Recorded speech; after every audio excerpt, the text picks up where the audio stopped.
जितने तुम्हें दुख है ना, बीमार हो, कर्जे में हो, टेंशन में हो, रोजगार प्रॉब्लम, औलाद का मसला, रिश्तों की रुकावट, what ever calamity you have, सब हल इसी के दर से तो होनी है और उस करीम के दर पर आकर भागने की पड़ी है। सच बताऊं, कभी कभी मस्जिद के कोने में बैठ जाया करो, अल्लाह से बातें किया करो, अल्लाह से बातें किया करो। ये कमाल है। यकीन बताऊं आपको, दुनिया में बड़े आदमी से बात करने का मौका नहीं मिलता, टाइम पहले लेना पड़ता है। अब तो टाइम ही नहीं मिलता, मिल भी जाए तो किसी सेक्रेटरी के थ्रू टाइम मिलता है, वो पहले ही बता देता है साहब बहुत बिजी हैं, 5 मिनट से ज्यादा बात नहीं कर सकते। हाँ, आप 5 मिनट बात करें, पीछे से वो आ जाएगा, सर आपका टाइम पूरा हो गया, दूसरे साहब आ रहे हैं। इतना मुश्किल है दुनिया में बड़े लोगों से बात करना, मगर मैं बताता हूं जिसने कायनात बनाई है उससे बात करना कितना आसान है। उस खालिक से, उस मालिक से, बड़े बड़े शहनशाहों को शहनशाही जिसने अता की है। मेरे और रब के बीच में कोई सेक्रेटरी नहीं है। हाथ उठाओ और डायरेक्ट बात करना शुरू करो, जितनी देर करनी है करो ना बात। और वो खुद फरमाता है उदऊनी अस्तजिब लकुम, मांगो मैं तुम्हें अता करूंगा। वो देने के लिए तैयार है, हम पुकारते, हमें जल्दी इतनी है, हमें उसके घर में चैन ही नहीं आ रहा। अरे 2 रकत नफल पढ़ ली, कभी तस्बीह पढ़ ली, सब चले गए तो कोने में अल्लाह से बातें शुरू कर दी। सोचो ना, अपनी माँ से जब आप तड़प कर बात करते हो तो माँ सीने लगा लेती है। जब अल्लाह से अर्ज करोगे कि मौला परेशान हूं, मेरे मौला फंस गया हूं, अल्लाह बहुत गुनाह हो गए हैं, नहीं छूट रहे गुनाह, मालिक किसी तरीके से बचा ले, बंदा तेरा हूं, बुरा हो गया हूं, तू अच्छा कर दे। वो चाहे तो सब ठीक हो जाएगा ना।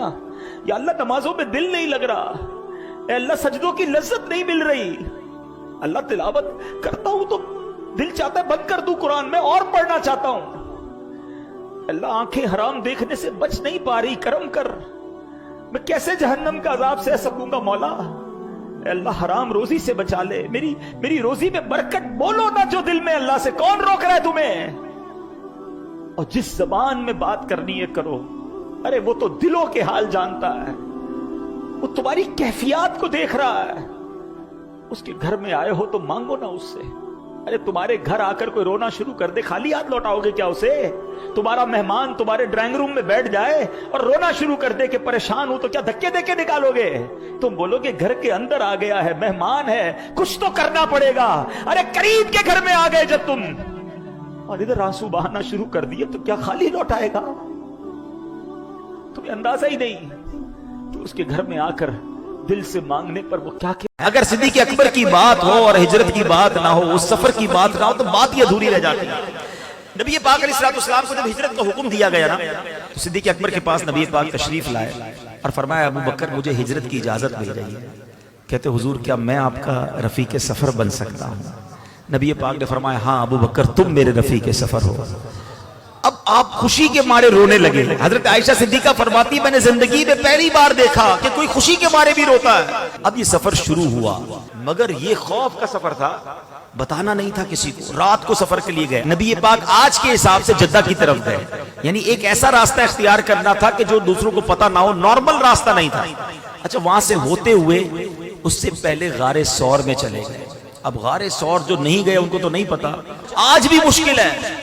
अब नबी पाक अलैहिस्सलाम जब उस गार की तरफ जा रहे हैं तो सिद्दीक़ अकबर अर्ज़ करते हैं कि हुजूर आप मेरे कांधे पे तशरीफ ले आए। यकीन करें आज के दौर में अकेले चढ़ना आसान नहीं है। नबी पाक को कांधे पे सवार किया कि कहीं आका के कदमों में कांटे ना लग जाएं। अच्छा, इससे पहले जब गारे सौर की तरफ जा रहे थे ना, सिद्दीक़ अकबर ने एक बड़ा निराला अंदाज अपनाया। पहले आगे चलते, थोड़ी देर बाद दाएं चलते, फिर लेफ्ट पे आ जाते, फिर पीछे चलते। नबी पाक ने कहा अबू बकर ये क्या कर रहे हो? कहते हुजूर जब मुझे ख्याल आता है कि दुश्मन आगे से हमला कर देगा मैं आगे आ जाता हूँ, जब ये ख्याल आता है दुश्मन पीछे से हमला करेगा हुजूर मैं पीछे आ जाता हूँ, जब दाईं तरफ दुश्मन का ख्याल आता है हुजूर मैं दाईं तरफ आ जाता हूँ। कहा कि ए अबू बकर तुम्हारा ख्याल ये है कि दुश्मन जब मुझ पर हमला करे तो तुम्हें तकलीफ हो मुझे ना हो। वल्लाह हुजूर मेरी यही ख्वाहिश है कि आप पर किसी तरफ से भी हमला हो तो पहले अबू बकर उसको सहे। अल्लाह अकबर। नबी पाक ने अबू बकर सिद्दीक के लिए जन्नत की दुआ फरमाई।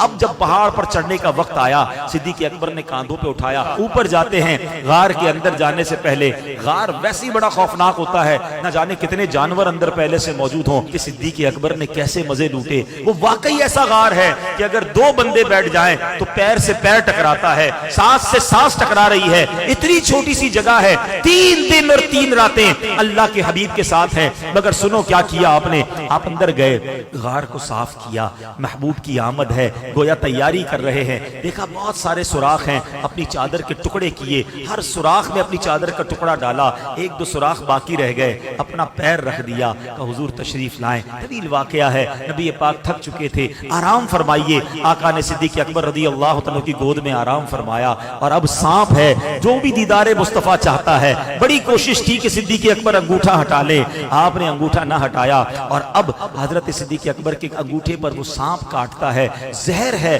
اب سوال یہ ہے صدیق اکبر سے بڑا مفتی کون ہوگا؟ فتویٰ یہ ہے کہ جان بچانا فرض ہے۔ صدیق اکبر نبی پاک کو عرض کر سکتے تھے کہ حضور سانپ نے کاٹ لیا ہے، آپ تھوڑی دیر کے لیے بیدار ہو جائیں تاکہ کچھ علاج کر لیا جائے۔ آپ کے عشق نے گوارا نہ کیا، عشق کہتا ہے جان جاتی ہے تو چلی جائے، نبی پاک کے آرام میں خلل نہیں آنا چاہیے۔ مگر تکلیف کے عالم میں آنکھوں سے آنسو بہتے ہیں، اور وہ آنسو نبی پاک کے رخسار پر گرتے ہیں۔ آقا آنکھیں کھولتے ہیں، ابو بکر کس بات نے رلایا؟ کہ حضور سانپ نے کاٹ لیا ہے۔ اللہ اکبر۔ نبی پاک نے کیا کیا؟ اپنا مبارک لعاب دہن نکالا اور صدیق اکبر کے انگوٹھے پر لگا دیا۔ صدیق اکبر کا وہ زہر کا درد جاتا رہا، سبحان اللہ۔ جہاں صدیق اکبر نے جان قربان کی، مقام صحبہ پر مولا علی کی گود میں جب نبی پاک آرام کر رہے تھے، سورج ڈوب رہا ہے، مولا علی سے بڑا عالم کون ہوگا؟ ارے مولا علی کو معلوم تھا نماز پڑھنا فرض ہے، مگر عشق علی نے گوارا نہ کیا۔ نماز جاتی ہے تو جائے، محبوب کے آرام میں خلل نہیں پڑنا چاہیے۔ پیارے آقا کی آنکھ کھلی، چہرہ افسردہ ہے۔ اے علی کیوں افسردہ ہو؟ عرض کرتے حضور جب سے ایمان لایا ہوں علی کی کوئی نماز قضا نہیں ہوئی۔ حضور آج سورج ڈوب گیا ہے، عصر قضا ہو گئی ہے۔ اللہ کے حبیب نے ہاتھ اٹھائے، ہاتھ کیا اٹھنے تھے، سورج کو واپس پلٹا دیا۔ پھر عصر کا وقت آتا ہے، پھر مولا علی نماز پڑھتے ہیں۔ یہ 2 عظیم واقعات ہیں، 2 سب سے بڑے ہم کہہ سکتے مفتیوں کے واقعات ہیں۔ اعلیٰ حضرت کا قلم کیسے خاموش رہ سکتا ہے؟ اعلیٰ حضرت سے سوال ہوا کہ حضور ذرا یہ بتائیے، جان بچانا فرض، کتابوں میں تو یہ لکھا ہے، نماز پڑھنا فرض، سب سے اولین فرض، یہ دونوں نے کیا کیا؟ ایک نے جان خطرے میں ڈال دی، ایک نے نماز جانے دی۔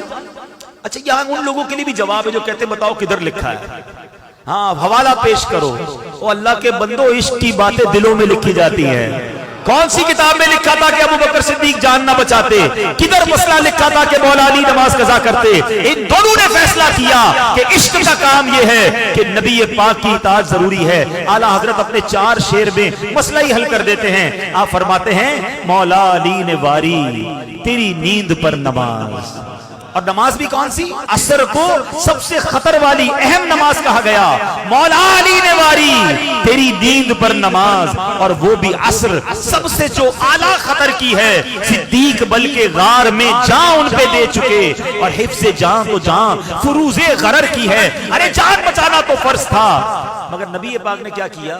نہ ان کی نماز جانے دی، نہ ان کی جان جانے دی۔ ہاں تو نے انہیں جان، انہیں پھیر دی نماز، پر وہ تو کر چکے جو کرنی بشر کی ہے۔ ان دونوں نے اپنے حصے کا کام کر لیا۔ اب یہ پورا بیان کرنے کے بعد اعلیٰ حضرت نے نچوڑ نکال کر دیا جو اپنا عقیدہ مضبوط کر لو۔ اعلیٰ حضرت کہتے ہیں ثابت ہوا کہ جملہ فرائض فروع ہیں، ثابت ہوا کہ جملہ فرائض فروع ہیں، اصل الاصول بندگی استاج ور کی ہے۔ ارے آقا راضی ہے تو رب راضی ہوگا۔ پڑھتے رہو نمازیں، پڑھتے رہو اللہ کا نام۔ اگر اللہ کے حبیب کی محبت دل میں نہیں، تم سے اللہ کے نبی راضی نہیں ہیں، تو نہ نمازیں کام آنی ہیں، نہ روزے کام آنے ہیں۔ ضرور پڑھو نمازیں، ضرور رکھو روزے، مگر نبی پاک کی محبت دل میں ہونا ضروری ہے۔ جبھی سیدی اعلیٰ حضرت نے لکھا انہیں جانا، انہیں مانا، نہ رکھا غیر سے کام، للہ الحمد میں دنیا سے مسلمان ہے۔